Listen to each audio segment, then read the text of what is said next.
Death starts in the legs, not metaphorically, literally. There's a chair rise test doctors have quietly used for years, and if you can't do it a certain way, researchers found your risk of dying in the next 6 years jumps measurably. Most people over 60 have never heard of it. Stick with me because by the end of this, you'll know exactly where you stand, and more importantly, what to do about it starting today. Here's what nobody tells you. Your legs aren't just how you get around. They're one of the most honest messengers your body has. Long before a heart attack, before a stroke, before a diabetes diagnosis, your legs are already sending signals, quietly, months or even years in advance. Most of us think a little stiffness getting up from the couch is just getting older. But a growing body of research says that's exactly backwards.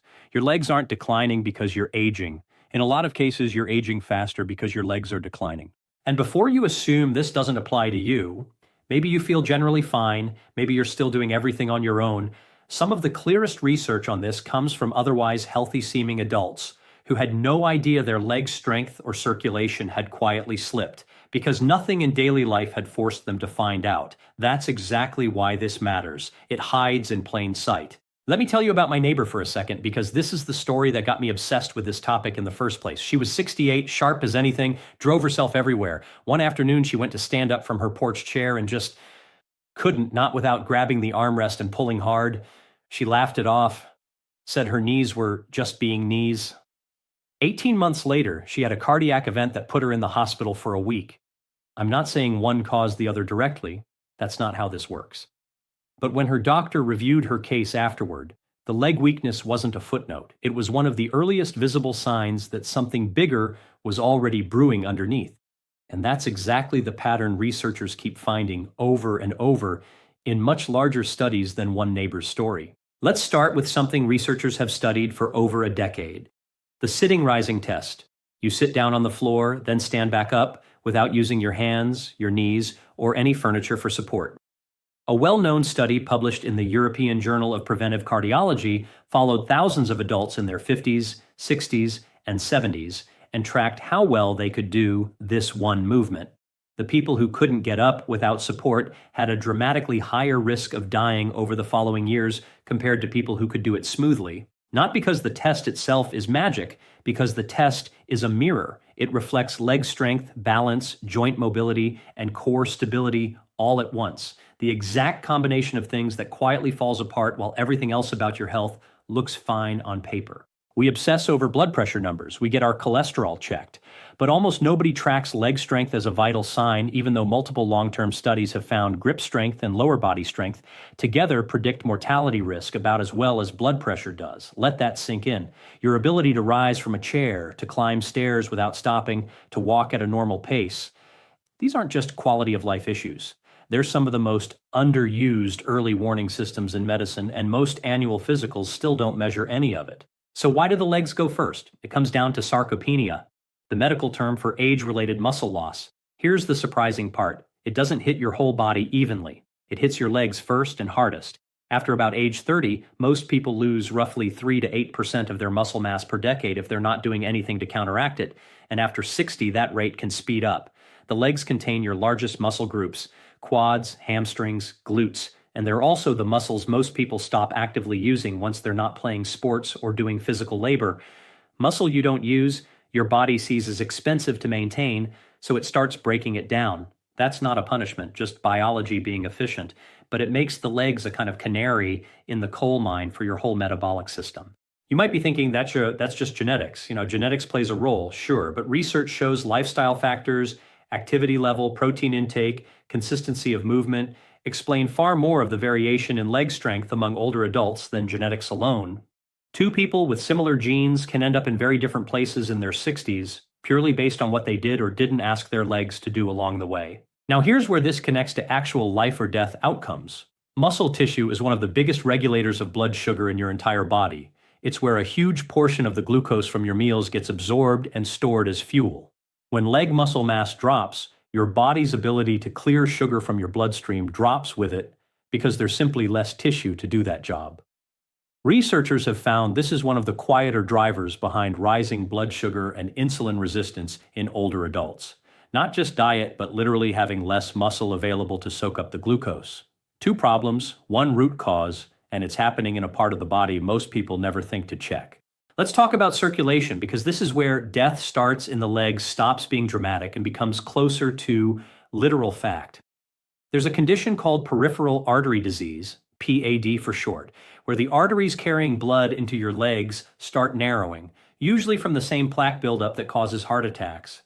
PAD often shows up in the legs years before a heart attack or stroke, because it's essentially the same disease process, just showing symptoms in a different location first. Cramping in your calves when you walk, legs that feel unusually cold, wounds that heal slowly. Those aren't just getting older symptoms. Vascular researchers point to these as some of the earliest visible signs that arteries elsewhere in the body, including the ones feeding your heart and brain, may already be narrowing too. It isn't only the arteries carrying blood down, and it's the veins carrying blood back up, working against gravity all day. When leg muscles are strong and active, they act like a second pump, squeezing veins with every step and helping blood return to the heart. Physiologists call this the calf muscle pump. When leg muscles weaken, that pump weakens too, and blood can pool lower in the legs. Part of why ankle swelling becomes more common with age. It's rarely just water retention. It's often the muscular support system around your circulation slipping. And here's a connection that surprises people every time: your legs and your brain. Walking, especially at a brisk pace, increases blood flow throughout the body, including to the brain, and researchers studying cognitive aging have found associations between walking speed and cognitive function in older adults. It's not that weak legs directly cause memory problems, it's that circulation, muscle health, and cardiovascular fitness tend to decline together, and gait speed happens to be one of the easiest windows into that whole system at once. Take a breath with me. I'm not telling you any of this to scare you. I'm telling you because almost everything I just described is something you can actually influence starting this week. This is where I want to introduce something I call the 3-signal leg check. It's not a replacement for seeing a doctor, and it's not a diagnosis. It's a simple way to track the 3 things research keeps pointing to as the earliest, most honest indicators of what's happening in your legs, and by extension, your longevity. Signal 1 is rise strength.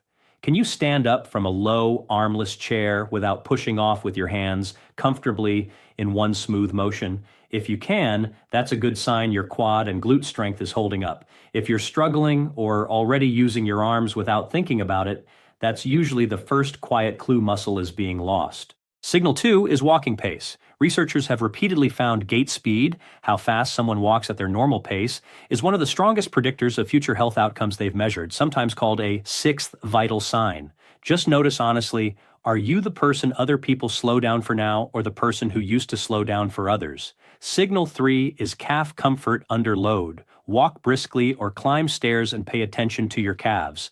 Cramping, heaviness, or burning that shows up consistently at a predictable distance and eases with rest is different from ordinary tiredness.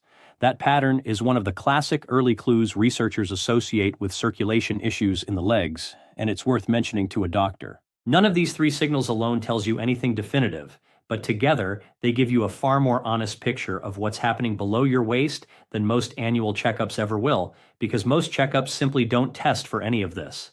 Here's the part most people are relieved to hear. Every one of these signals responds, often quickly, to the right kind of movement. This isn't about becoming an athlete. It's about giving your legs a reason to hold on to the muscle they have. Muscle tissue is remarkably responsive at any age, and some of the largest relative strength gains in resistance training studies actually show up in people who started from the lowest baseline. So let's get practical. Step 1. Twice a week, do some form of resistance work for your legs. Bodyweight squats holding a counter for balance, seated leg extensions with light ankle weights, or standing up from a chair repeatedly for 10 to 15 reps. Research on older adults doing progressive resistance training has consistently shown measurable strength gains within 8 to 12 weeks, even in people who hadn't exercised in years. A sturdy chair and your own body weight is genuinely enough to start. Step 2. Walk with intention, not just steps. Include at least one stretch of brisker walking a few times a week, enough that you're breathing harder but can still hold a conversation. This kind of interval-style walking has been linked in studies to improve circulation and better gait speed over time. Step 3. Feed the muscle you're trying to keep. Adults over 60 generally need more protein per pound of body weight than younger adults to maintain muscle mass, not less. Spreading protein across your meals rather than saving it for dinner has been associated with better muscle protein synthesis in older adults. A palm-sized portion at each meal, eggs, fish, poultry, beans, dairy, is a simple way to think about it. Step 4. Support your circulation with color on your plate. Leafy greens and beets contain compounds the body uses to help produce nitric oxide, which plays a role in relaxing and widening blood vessels. This isn't a cure for anything. Think of it as one more small lever working in the same direction as everything else. Step 5. Elevate and move, don't just rest. If you sit for long stretches, especially with swelling or heaviness in the legs, alternating between elevating your feet and doing simple ankle pumps or short walks supports that venous second pump we talked about. Step 6. Track your 3-signal leg check monthly, not obsessively, just enough to notice a trend. A bad day doesn't mean anything. A pattern over 3 or 4 months does. Step 7. If you notice consistent calf cramping with walking, unusually cold feet, or slow healing sores on your lower legs or feet, bring it up with a doctor specifically and ask about your circulation. Peripheral artery disease is very manageable when caught early, and naming the symptoms specifically tends to get it taken more seriously. I want to be clear about something before we wrap up. None of this is about fear. Your legs aren't a countdown timer. They're closer to a dashboard, something you can read and improve often faster than people expect. The research isn't saying decline is inevitable.